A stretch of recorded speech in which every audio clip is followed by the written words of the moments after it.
Hello and welcome along to a brand new week and the start of the 20th and final season of this FM21 Builder Nation story from Bangor City with me, Daniel.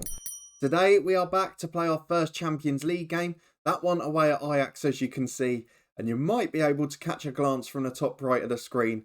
We've drawn them again. Raith Rovers will be our opponents in the Champions League group stages. We'll take a look at that in a moment. We've got a big summer to reflect on. The final summer transfer window for us and for Welsh football before the end of this series. Will it have disappointed or will it have finally lived up to the hype?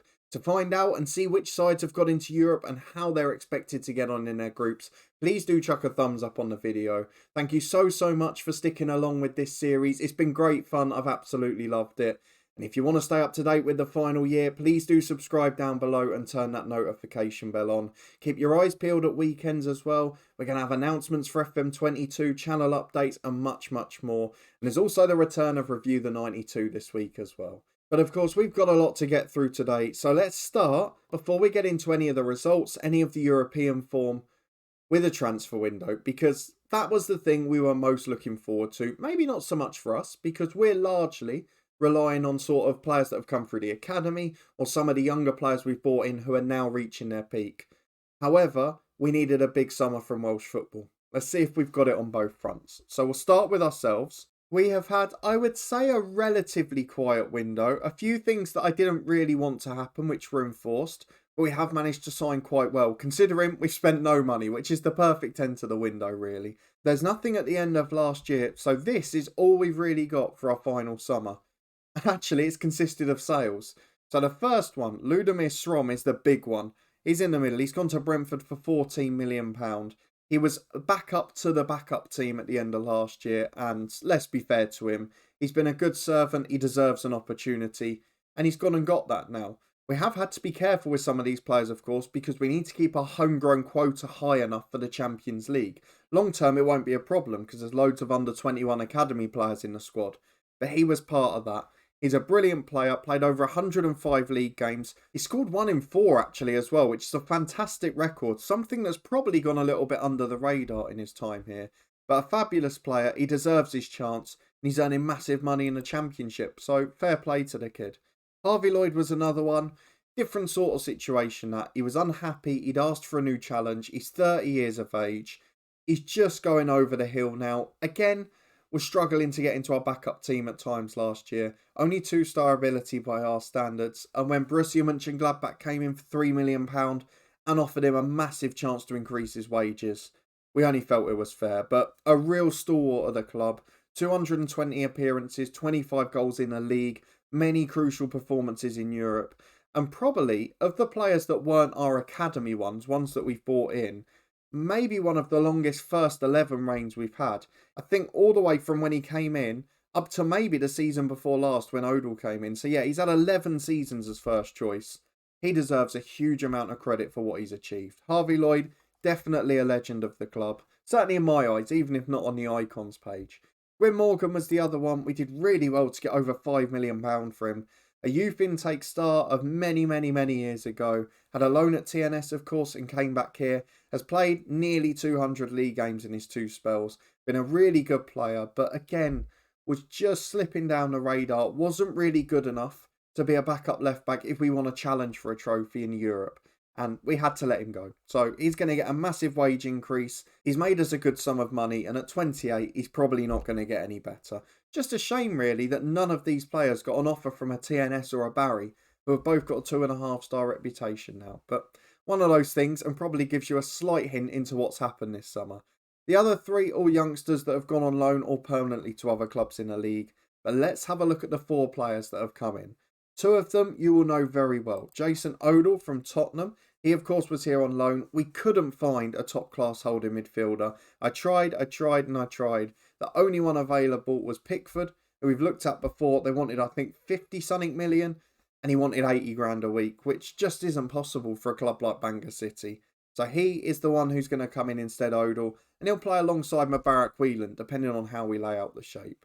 Dion Simmons joins at right back, and he is developing very quickly. He's becoming a superstar of the team. I'm not sure the coach's ability judgment is perfect because I wouldn't have him as 4-star. He's certainly not that much better than a Kellen Fletcher or maybe even a Kai McDonald at his peak. But a very good player, definitely first choice, and he'll be part of the squad this season that could try and challenge for something in Europe. The other two that came in, slightly weird ones really. I'll start with the bottom one, Marcus Tranter. He came in just to replace Gwyn Morgan as a backup left back. The only options we could find, I'll show you the one that we nearly signed first, who rejected us, which is Alex Jerome. Now, he was available as a free agent at the end of his contract at the end of June, but he decided to go to Brighton, who offered him loads more money. He was going to be second choice. I didn't want to break the bank for him. And likewise, I didn't want to spend 20-30 million on a backup left back. So, Tranter on loan is a young Welsh player. We've got an opportunity by playing him in the league with great facilities to turn another player into a Welsh international, and we've got to take that. He's had a good youth career at the likes of Norwich, Sheffield United, has played football at Derry City and Crawley, and for us, he'll be a solid second choice, and I think he's proven that in the 2 games that he's played. The final one, and the reason I've left them till last, was signed by a director of football. Another one of those backup squad players that can play when we've got ourselves in international breaks and all of that, is Jack Chapman. Now, due to injuries in certain positions, he's actually played quite a lot this season. So, when we've got the international breaks, he's basically a right back. And he's also a good option in midfield. But 2.5-star ability, 3-star potential, only £7,000 a week. And he's a former England under-21 international. I actually want to say for the director of football, I think this is one of the best deals we've had. As a free agent, what we've got him for, I think that's going to be a super signing. Certainly one that the club would make a massive profit on. I go back to like a Henry McWilliams a few years ago and think similarly. Good squad player and will make a big profit in the future. So football at Everton, at Birmingham, Toronto, he's played for big clubs. So he's going to be a massive asset to this football team and has played really well in the games that he's featured so far. So no complaints on the signings. Of course, not the blockbuster summer we were looking for. We did actually make a couple of £20-25 million bids this summer, but nothing came off. And with like the contract negotiations, we could only actually offer up to about 30-35 grand a week still. So there's still that little carrot that we can't quite get in terms of offering massive wages. I think the club has got a little failsafe knowing that 5 years out of Europe and that money will all disappear. I mean, we saw with Tottenham in our mini-series on a very different level what being out of the competitions you're used to can do financially. And the fact that this Bangor City side, yes, we're loads of money in the bank, would probably, without Europe, be losing 10-15 million a year because of the wages we're paying out. I can understand why there's a little bit of apprehension still. And let's not forget as well, previously, we're trying desperately to get a stadium before the end of the series. We did make a request for that at the end of last season. You can see it's not there now. And it was rejected because we didn't have a big enough fan base. And I completely accept it. Our season tickets, I don't know if they're maxed out in Welsh football. I know there's a couple of you of the regulars that are playing in Wales as well. I'd love to know what your season tickets have got to. Because at the moment, ours seem to have been capped for the last 7-8 years. And it's been 390 something every year. We've never been able to increase the season ticket sales. And you imagine what we're doing at the moment. The league reputation, it's above the championship in England. It's 3.5 star. I think actually, if we have a look at the league, it might be in the top 10 in Europe. The leagues. It is. It's gone up to 10th place. But the season tickets seem capped under 400. There's got to be something behind the scenes there that's holding that back. Because it's not the club reputation. It's not the league reputation. It's certainly not our performances because we get massive gates in Europe. So there's something there that's stopping us as the best supported club in Wales getting a season ticket holder base above 400. And if that's happening for the other clubs too, which it will be, that probably explains part of the problem. So a positive summer, but some slight negatives regardless. And I'm afraid, if we go and have a look at the Welsh Premier League, it's been compounded by the summer here. I am furious that this is how the last summer has gone. I was kind of in a worst case scenario thinking, oh, the same will happen that's happened in previous years. No. I said last season there were a couple of little signs that things were starting to go backwards again. And I now genuinely believe things have gone backward in terms of the squads that are at this level. We have a look at the transfers. So firstly, Barrytown United spent what could be over £1 million on Corey Samuels, a young Welsh winger. It's not great, but solid enough and fair enough. He's a decent addition to the squad. We're not going to complain. TNS have only made 2 paid signings all summer. One for 375 grand in Lubomir Kuzma. It's a solid centre half, but certainly not going to set the world alight. Not got the greatest personality either. And we're bearing in mind that TNS in the summer lost Venados and 2 or 3 others to big English sides. And all they've done is brought in him and Scott Mitchell, who, as a centre midfielder, I'm guessing is their replacement for Venados. He isn't even a third as good. It's a really scary situation. If we have a look at some of the other sides, Barry have been the biggest investors. They also spent $500,000 on Olafsson, the Icelandic player. He's not very good. And I've talked about this before. The investment, the recruitment is so bad that we're left in this situation where this happens. And there's not many paid deals at all. So TNS really let us down this summer. They've not invested. They've not gone big. Is it the fact that they've had a couple of bad years in Europe where they've not been able to get the extra prize money for winning games? I don't know, but that's a pathetic summer. And if you take into account the Ungar deal, they've almost made a profit this summer. They've basically run at break even. And Ungar is better than any of the players they've signed. It's a disaster, really. So TNS are much weaker than they were. Let's go down to Barrytown United, because that isn't a huge amount better, to be brutally honest. They have signed a couple of big players, but they've let a few go out of the club. They lost some last year as well. And really, the signings that they've spent their big money on are not going to improve their squad.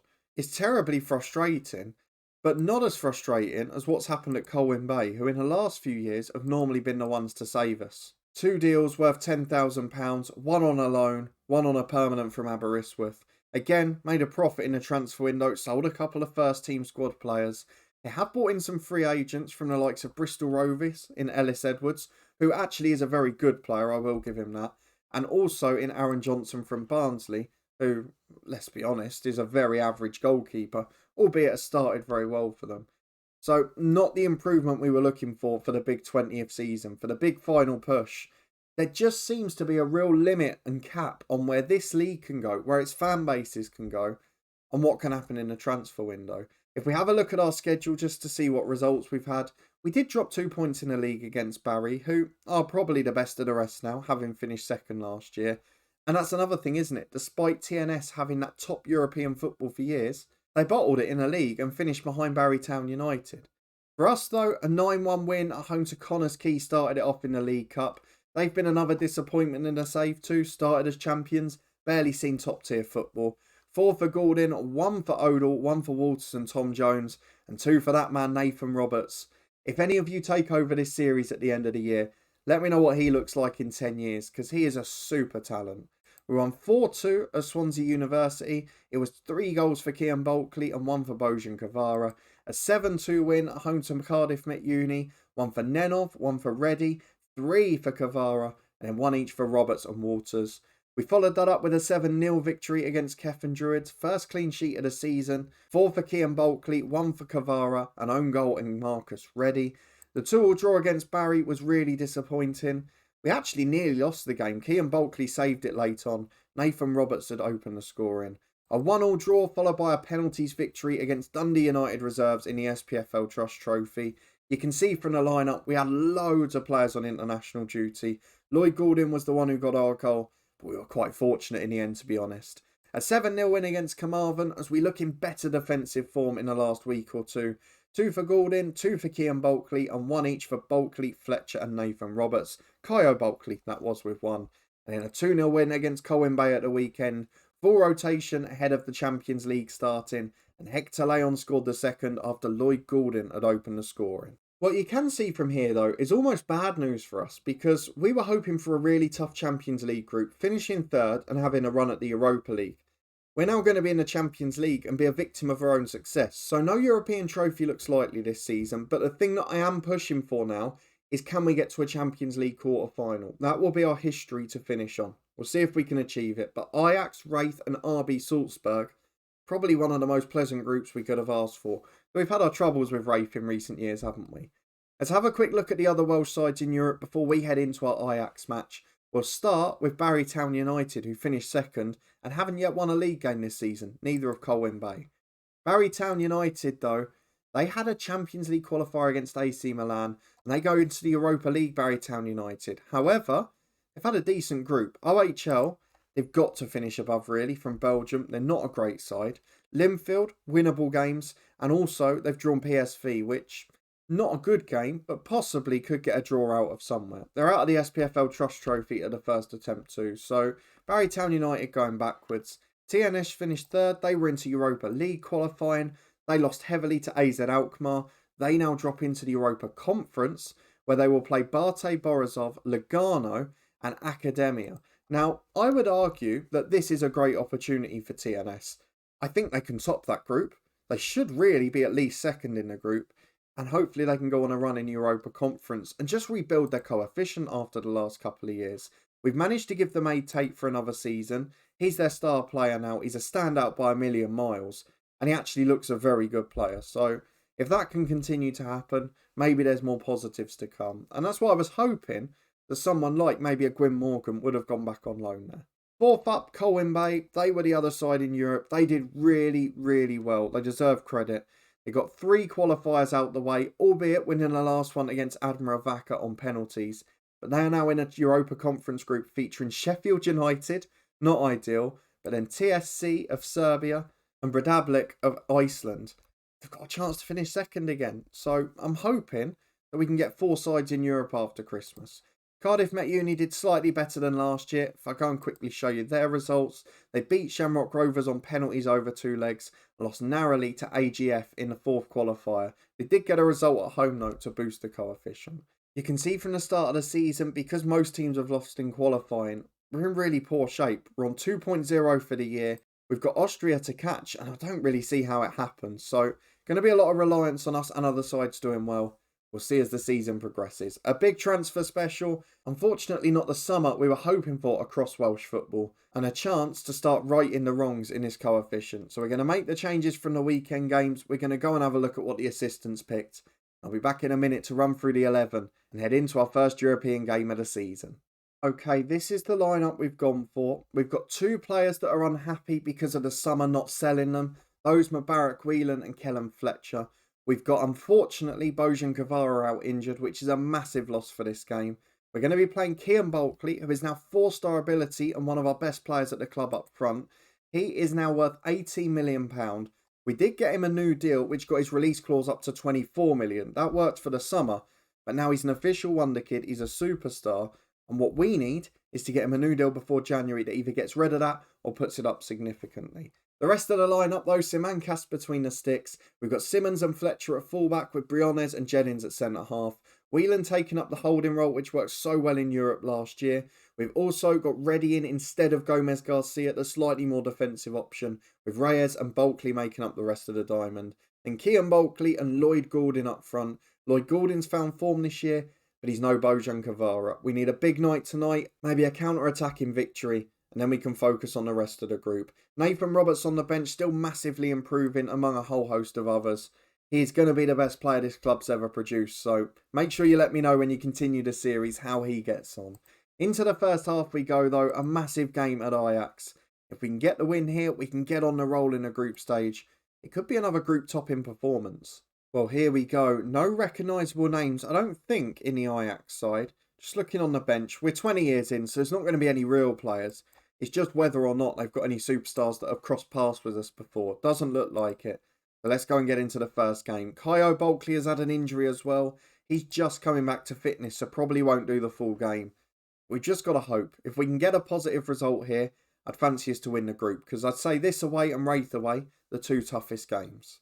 Well, what a dull encounter this has been. 35 minutes, no highlights. Ajax just maybe got the better of some of the stats, but we've not really been able to produce. So we've got a set piece here with Kyo Bulkley. Great header from Briones just over. I thought the keeper had touched it, but obviously not. And at half time, it's going to be 0-0. And despite a strong finish to the half, that was pretty rubbish, wasn't it? So let's go and get through the team talk. We're going to have to ask for a bit more than that. I'm going to point the finger, and I'm not going to say I'm pleased. I'm going to say I'm not happy. They've reacted well, so the gambles worked. We've ignored Asa Hall, and in the second half, I'm hoping we'll be able to deliver. A 1-0 win, like we had at the Nou Camp last year, I'll absolutely take. As Pijaro's got it for Ajax into the box. I think the man he intended the pass for was offside. The Mancas gathers it in between the sticks, and he can play long downfield. This is where we need to counter. It's headed away easily though. Lloyd Gordon wasn't even high up the pitch on the final defender. Something you could normally take as a given for him. Fletcher gets on the end of the long ball, clears it downfield. Again though, nobody there. And without Kvara drifting wide, we haven't got that same threat up front.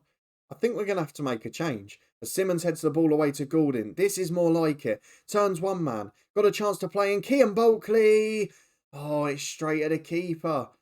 Considering his player trait is to play shots, that was pretty useless, wasn't it? Straight at the keeper. It's going to be taken by Kyo Bulkley. Into the front post towards Whelan. Loses out in the air. Cleared to Marcus Reddy. He can come down the left-hand side. Crosses blocked. It's out for a throw-in. We've not really got that penetration, that cutting edge. Kyo Bulkley looks unfit. We've not got a great strike partnership. I'm a little concerned about this game. 0-0 might become a good result. I'm not going to wait any longer to make the changes. I'm actually going to take off, I think, Kean Bulkley and go for the two quicker ones up front. Walters on instead. I'm going to take off Kyo Bulkley for Nathan Roberts because Bulkley's not fully fit. And then Gomez Garcia on for Reyes, who again, just struggling with fitness a little bit.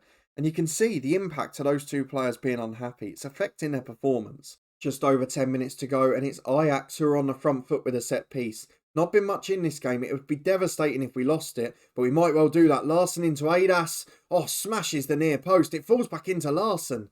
We really struggled to get it clear there. But Ajax, you could say, possibly a tad unfortunate. Goulding does well, holds the ball up, wins the free kick on halfway. Now can we go and nick it? Briones picks the ball up just inside the opposition half. Goes all the way back to Roberto Simancas. Wasn't even a good pass as well, so it's really taken the momentum out and forced him out to the left-hand side to Fletcher. Back to Jennings. Didn't even turn to look forward there. And that's the difference when you've got a player who's not confident. Not turning, not played forward once. Normally he'd go marauding down the line. Played into Reddy. Here's Fletcher. What will he do this time? Back again. It's really noticeable. Jennings all the way to the keeper. Play forward. We don't play this style of game. This isn't Bangor City. Whelan plays it to Briones. That's better. Over the top to Goulding. It's a brilliant ball. Hits the far post. He'd beaten the keeper, but he doesn't beat the woodwork. And unfortunately, we're left to rue a missed chance. But you could argue Ajax had one just as good. They've got another one there. Simmons does really well at the back post. That's the difference between him and Nenov. Gomez Garcia over halfway on the counter too. Look what it's led to. Into the box. Goulding's in the middle. 3 on the edge. Roberts is there. Instant hero in Europe. A first European night for Nathan Roberts. And he has just proven how good he's going to be. Steals one on the road. We nick it 1-0 by the looks of it. And Nathan Roberts. How old are you still? 15, 16? 16 years of age. A good finisher. Brilliant runs off the ball. And Nathan Roberts, the newest star, already a hero at Bangor City. A 1-0 victory in a very even game. Probably wasn't deserved. Well, tell the media we're pleased, blah-de-blah. We're not really, are we? Let's be honest. But it's 3 points, and that's all you can possibly ask for. Who won the other game in the group? Well, here's a turn-up for the books, which might really help us. Salzburg beat Raith 3-0. Eric Helen scores the goals. He's a good player, but he's not a great one. He's no Greg Pringle. We talked a bit in the comments about getting Greg Pringle back. He signed a new deal on 105 grand a week now, so just rule that out at 29. Sad, but unfortunately he will be a goner. Let's have a look at the schedule though for when we're next going to be back. I think we're going to get through Raith at home just because it's too close, and we'll be back for Salzburg at home. Then we'll do the final one away to Raith. So Salzburg at home next time out is followed by TNS, which are the perfect 2 games. But there is 10 days there, so there might be cup games in between. Either way, we're going to be showing Champions League action all the way. Hopefully another group win. If we can get past Salzburg at home and Raith at home, I think we'll basically be through as group winners. We'll keep an eye, of course, on how the other Welsh sides get on. If you want to stay up to date and you did enjoy that episode, please do put a thumbs up on the video. Let me know in the comments if you're as disappointed by me as the Welsh transfer window, because I was bordering on mortified when I saw the lack of investment. We will, of course, look in our final bookmark at the end of this season at facilities and all of that stuff. But I can give you a spoiler now. It's not enough to have suggested they shouldn't be spending any money in the window. If you want to stay up to date though and see how the final season goes, please do subscribe down below and turn that notification bell on. FM22 announcements and channel updates just around the corner. Link to the Twitch channel in the eye above too. There'll be regular streams there when the new game comes out. So please do follow along for everything. A massive thank you for your support. I'll see you next time for more big Champions League action.